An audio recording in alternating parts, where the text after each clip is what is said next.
Բարի երեկո, դուք դիտում եք բաց հարթակ, այսօր ես տեսակապի միջոցով զրուցելու եմ ուկրաինաբնակ վերլուծաբան Մարատ Հակոբյանի հետ։ Բարի երեկո, պարոն Հակոբյան։ Բարո ձեզ։ Եվ այսպես, ինչ տրամադրություններ են Ուկրաինայում, մասնավորապես Զելենսկի-Թրամփ հանդիպումից հետո կարծես թե Ուկրաինայի հասարակության մոտ հիասթափվածները շատ էին։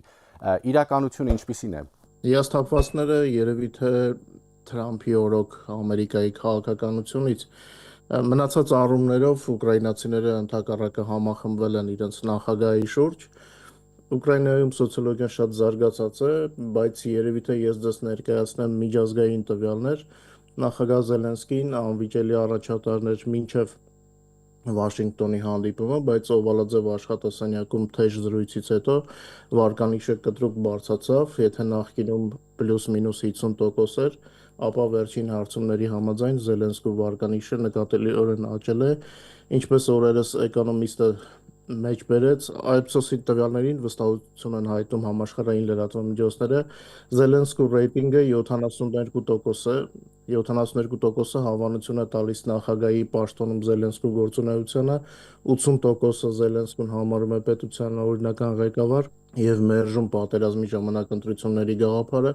74% աջակցում է ռազմական գործողությունների շարունակմանը, նույնիսկ առանց ամերիկյան ռազմական օգնության, 59%-ը վստահ է, որ Ուկրաինան դեռ երկար կարող է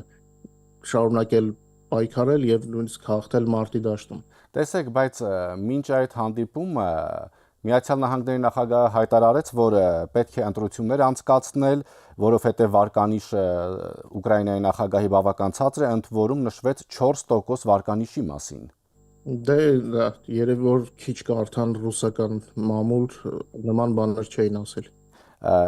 Եվ հիմա այս պահի դրությամբ ինչ տրամադրություններ են, արդյոք ընդդիմությունը Պարաշենկոն, Յուլիա Տիմոշենկոն չեն պնդում, որ պետք է անցկացվեն ընտրություններ հենց թեկուզ այն բանով, որ ռազմական գործողությունների ժամանակ ձեզ մոտ հնարավոր չէ ընտրություններ անցկացնել, արդյոք չեն հավաքում, այսպես ասած, բողոքի ակցիաներ կազմակերպում, պահանջում հենց հիմա ընտրություններ անցկացնել։ Գիտեք, հին ինստիտուցիոնալ կայացած ընդդիմությունը այս օրերին այժմ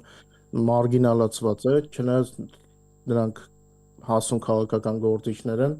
եւ լավ գիտեն իրավիճակը, եթե նրանք նույնիսկ փորձեին, եթե ինչ որ մեկը չունենար այն պատրիոտիզմը, որ հարկավոր է եւ փորձեր, նրանք միևնույն է ոչինչ չէին ունենալու, բայց ի ուրախություն մեզ ասենք, որ այդ հասկացողությունը կա, բոլորն էլ արտաքին դաշտի առջև միանում են Ուկրաինայի հասարակությանը եւ արկածախնդրության չեն գնում։ Նախ ասեմ, որ այդ ուժերը ընդհանրապես շանսեր չունեն, ամենայն հավանականությամբ պատերազմից հետո զինվորականներից կարող են նոր ուժեր լինել, բայց ոչ Պարաշենկոն կամ Տիմոշենկոն, նրանք արդեն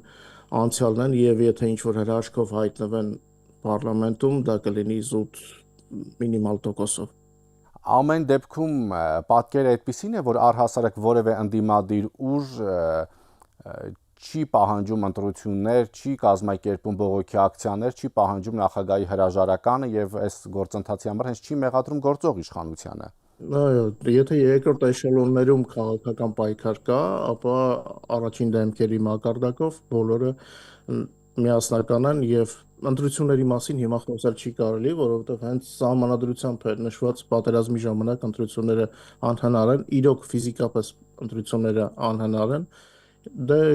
նաեւ նայելով Զելենսկու ռեյտինգին, բարձր է որ նաեւ անիմաստ են։ Պարոն Հակոբյան, ռուս-ամերիկյան բանակցություններից ինչ ակնկալիքներ կան։ Գիտենք, որ Մոսկվան ընդունում է զինադադարի մասին Վաշինգտոնի առաջարկությունը, իհարկե որոշ նախապայմաններով, բայց կողմ է 30-օրյա զինադադարին։ Գիտեք, Մոսկվան ընդունելով չի ընդունում եւ անընդհատ ինչ որ պատճառներ է փնտրում։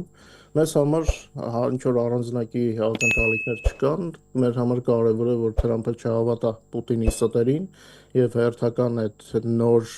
ինչ որ պայմաններին, չնայած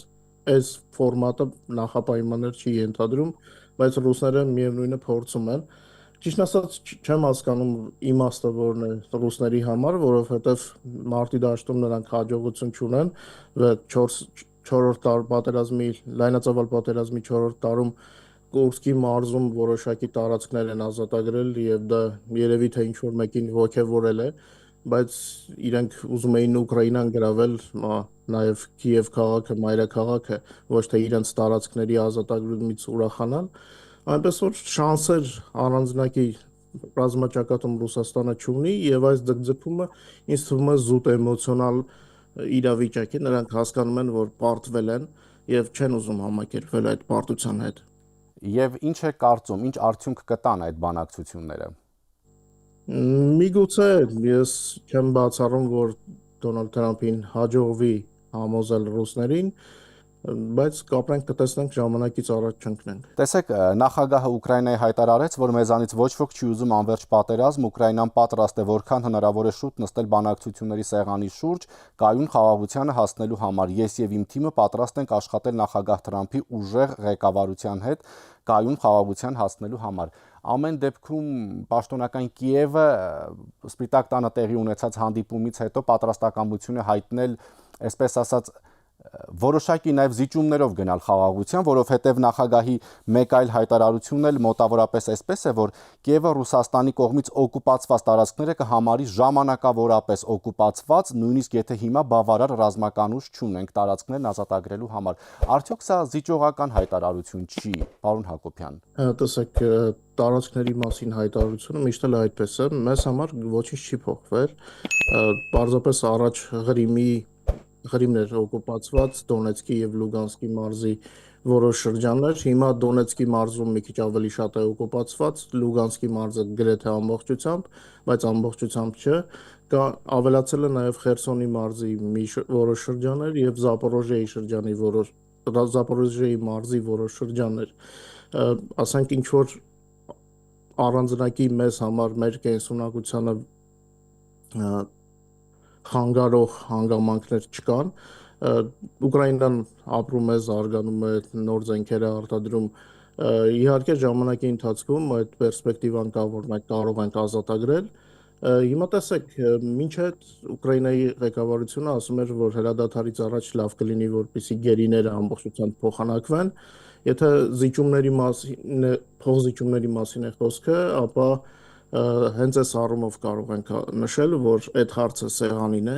բայց հրադադարի համար գերիների հարցը կարծես հետաձգվել է։ Տեսեք, Եվրամիությունը կարծես թե սկսել է ավելի լուրջ մոտենալ անվտանգային հարցերին, մասնավորապես Ֆրանսիայի նախագահը հայտնեց, որ որոշել է բանակցություններ սկսել ամբողջ Եվրամիության պաշտպանության համար Ֆրանսիայի միջուկային զենքի կիրառման շուրջ եւ ավելին նա պնդեց, որ Ռուսաստանը սպառնալիք է դարձել Ֆրանսիայի եւ Եվրոպայի համար։ Այդ ամեն ինչը տեղի ունեցավ, այսպես ասած, Թրամփ-Զելենսկի հանդիպումից հետո կարծես թե։ Տեսեք, ոչ միայն Թրամփ-Զելենսկի հանդիպումը կարծես բոլորին հարթացրեց, որ պետք է վերջիվերջո այն ինչ որ հասկանում են, այդ հասկացածը իրագործեն։ Եթե հիշում եք առաջի օրերին, առաջի տարիներին մեզ ոչ ոք չէր հավատում, մեզ մի քանի օրվա կյանք էին նախատեսում, որ մենք չենք դիմանալու, բայց մենք դիմացել ենք, պայքարել ենք 4-րդ տարին է եւ Եվրոպան հասկացել է, որ հնարավոր է Ռուսաստանին դիմադրել եւ հիմա արդեն արևմտյան գործընկերները ոչ թե Ուկրաինայի հանձնվելուց են խոսում, այլ հրադադարի կնքումից հետո Ուկրաինայում տեղակայելու ուժերից են խոսում, իրենք արդեն ավելի համարձակ են դարձել, հասկացել են, որ Ուկրաինայի օրինակով իրենք կարող են պաշտպանել իրենց երկրները։ Ինչպես լավ ասաց Լեհաստանի ղեկավարներից մեկը, չի կարող 500 միլիոնանոց Եվրոպան խնդրել 300 միլիոնանոց Ամերիկային, որպեսզի պաշտպանի 100 քանի միլիոնանոց Ռուսաստանից, այսինքն վերջի վերջո պետք է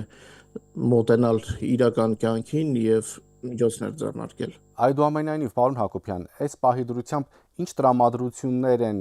երկրում, որովհետև վերջին լուրերի համաձայն Սիրիայում արդեն վերականգնվել են ավիաչվերթները, Հալեպում նաև, Դամասկոսում, կա, այսպես ասած, հեռանկար հույս, որ Կիևը եւս կվերականգնի թռիչքները։ Կիևի մասին դեռ ոչ, Լվովի մասին խոսք կա, ամենայն հավանականությամբ Լվովի կամ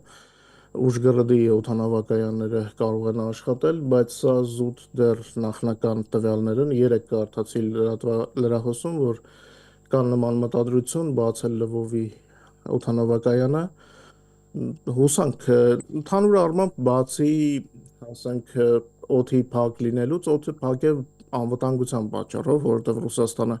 փորձում է երկրի բոլոր մարզերում ինչ որ խոցումներ իրականացնի, կյանքը կարծես թե ժամանակի հետ պատերազմին մարդիկ սովորել են, դե արդեն ընդհանուր պատերազմի 11-րդ տարին է, լայնածավալ պատերազմի 4-րդ տարին է գնում։ Չի ասի, որ բոլորն են հարմարվել, բայց հիմնականում մարդիկ հարմարվում են, իրանց օրվա խնդիրներն են լուծում, խցանումները, մեքենաների ավելի են շատացել, այսինքն կյանքը շարունակվում է։ Մենք եթե ուզում էին մեզ սպանել, մենք ապրելով ենք ցույց տալիս, որ այսպես են հաղթում։ Պարոն Հակոբյան, վերջերս քաղաքագետ Ստեփան Գրիգորյանն ասաց, որ Ուկրաինան դիմակայում է, որովհետև Ուկրաինան ունի պետականամետ ընդդիմություն եւ ճիշտ դաշնակիցներ։ Ի տարբերություն Հայաստանի։ Ստեփան Գրիգորյանը փորձագետ է եւ ճիշտ է ասում։ Գիտեք, Հայաստանի այդ 5-րդ շարասյունը, հա, ովքեր որ անընդհատ Ռուսաստանի կողմն են նայում, իրենք Ուկրաինայից դասեր չքաղեցին։ Ուկրաինայում Պուտինի զոհը առաջինը դարձան հենց 5-րդ շարասյունը, հենց այն մարդիկ, ովքեր Պուտինին հավատում էին, նրա պրոպագանդայի ազդեցության տակ էին։ Նայեք, որ մարզերն են ավերված, հենց այդ մարդիկ, այն մարզերը, որտեղ ապրում էին այդ մարդիկ։ Եվ ես բազմիցս կոչ եմ արել Պուտինին դեռ հավատացողներին ուշքի գալ եւ հասկանալ, որ բացի Հայաստանից մենք ուրիշ պետություն, ուրիշ հայրենիք չունենք եւ պետք է այնպես անենք, որպեսզի Հայաստանը ամուր լինի արտաքին մարտահրավերների դեմ։ Տեսեք, դուք ասացիք Կիևում խցանումները նորից ավելի շատ են, քան 1-2 տարի առաջ, դա արդյոք նշանակում է, որ Ուկրաինայից հեռացածները սկսել են վերադառնալ երկիր։ Տեսեք, Ուկրաինան հնարավորությունների երկիր է, մեծ երկիր է, հարուստ երկիր է։ Ուկրաինան աշխատող մարդու երկիր է։ Այն մարդիկ, ովքեր որ սովոր չեն աշխատել, նրանց համար իհարկե հարմար կլինի արևմուտքում ինչ որ թոշակ ստանալ։ Այն մարդիկ, ովքեր ուզում են առավել եկամուտ ստանալ, ապրել եվրոպական մակարդակով, հատկապես Ուկրաինան վերջի տարիներին հենց եվրոպական մակարդակի կյանք կա Ուկրաինայում եւ մարդիկ պարզապես չեն թող, ես մեր հայերից ասեմ, սկզբից եթե շատերը գնացել էին, հիմա հետ են գալիս եւ իրենց արտադրությունն են շարունակում, որովհետեւ միայն այդպես կարելի է համահունչ լինել կյանքի հետ, հա, Ուկրաինան այդ հնարավորությունները տալիս է։ Արևմուտքում արդեն շուկաները վաղուց բաշխված են եւ նոր արտադրություններ, նոր, ասենք, գաղափարներ ներդնելը ավելի դժվար է, չնայած իմ նույնիսկ ընտանիքի անդամների օրինակով ասեմ, հնարավոր է, բայց միևնույնն է Ուկրաինան մնում է Ուկրաինա, մեծ շուկա է, մեծ երկիր է, մեծ հնարավորություններ են, այստեղ մեծ գումարներ են աշխատվում եւ ճիշտը հենց այստեղ վերադառնալն է։ Մարդիկ, ովքեր աշխատող են, իրենք իհարկե վերադառնում են։ Եվ որպես ամփոփում, պարոն Հակոբյան, ես փաստորեն ճիշտ եմ հասկանում, որ չնայած դեռ 1 տարի առաջ պետք է Ուկրաինայում տեղի ունեցած լինեին նախագահական ընտրություններ, բայց հասկանալի պատճառներով դրանք տեղի չեն ունեցել եւ որևէ քաղաքական ուժ չի պնդում, չի առաջարկում, չի, այսպես ասած, պայքարում, որ Ուկրաինայում անցկացվեն ընտրություններ եւ ինչ տրամադրվածություն կա, այսինքն ինչ է ակնկալում, ինչ հույս ունի ուկրաինացի ժողովուրդը այս բանակցություններից, որ հիմա ընթանում են Ուկրաինայի շուրջ։ Տեսեք, Ուկրաինայի շուրջ միշտ ինչ որ բան տեղի է ունեցել, մենք արդեն սովորել ենք, հա։ Ուկրաինացիները ուշադրություն չեն դարձնում այն Բայց զինադադարի խաղաղության հույս ունեն։ Արդյոք այն ինչ որ կատարվում է այս պահին ռուս-ամերիկյան բանակցությունները նկատի ունեմ։ Զինադադարը ընկալվում է որպես ժամանակավոր միջոց, որպեսզի ավելի լավ վերականգնվենք եւ ավելի շատ պատրաստ լինենք մեր կորցրած տարածքները մեր մարդկանց ազատագրելու համար, որովհետեւ միայն տարածքներով չի, այնտեղ մարդիկ են ապրում, դրանք մեր մարդիկ են։ Ինչքան էլ նրանք լինեն ռոպագանդայի տակ, դրանք միևնույն է շարունակում են լինել մեր մարդիկ եւ մեր մարդկանց կենցաղը մեզ հետաքրքրում է։ Օրինակ շատերը ուշադրություն չեն դարձնում կամ մանրուքներին, տեսեք, Ռուսաստանը Ղրիմը գրավելով չէր կարող անում ապահովել կենսունակությունը։ Գրավյալ Դոնեցկի եւ Լուգանսկի մարզի այդ շրջաններում չէր կարողանում կենսունակությունը ապահովել, որովհետեւ այդ մարզերը ինտեգրված են ընդհանուր Ուկրաինային։ Այնտեղ էլեմենտար ջրի խնդիր կա, հազարումի ինֆրաստրուկտուրայի խնդիրներ կա։ Իրենք առանձին չեն կարող լինել։ Այսինքն, եթե սառեցվում է, այդ մարդիկ մնում են առանց ցիվիլիզացիայի, այսպես ասած։ Եթե Ղրիմում քիչ թե շատ, ասենք, միայն ջրի պակասն է, մնացած շրջաններում հազար ու մի խնդիրներ կան, չնայած Ղրիմն էլ ջրի պակասը ցույց է տալիս, որ Ղրիմը չի կարող զարգանալ, կարող է գոյատևել, իսկ ուկրաինացիները ողն Ուկրաինայում ապրում եւ նույնիսկ պատերազմի ժամանակ չեն գոյատևում, իրենք ծաղկում են, զարգանում են, իսկ գրավյալ տարածքներում մարդիկ պարզապես որ ռուսերեն ասած выживают, հա, դրանք մեր մարդիկ են եւ մենք նրանց համար իհարկե անհանգստանում ենք, մենք ուզենայինք, որ նրանք էլ լավ ապրեին եվրոպական մակարդակով, եվրոպական երկրում։ Շնորհակալություն։ Ես եմ շնորհակալ։ Հիշեցնեմ, տեսակապի միջոցով զրուցում էի Ուկրաինա բնակ վերլուծաբան Մարատ Հակոբյանի հետ։ Շնորհակալություն ուշադրության համար, հաջողություն։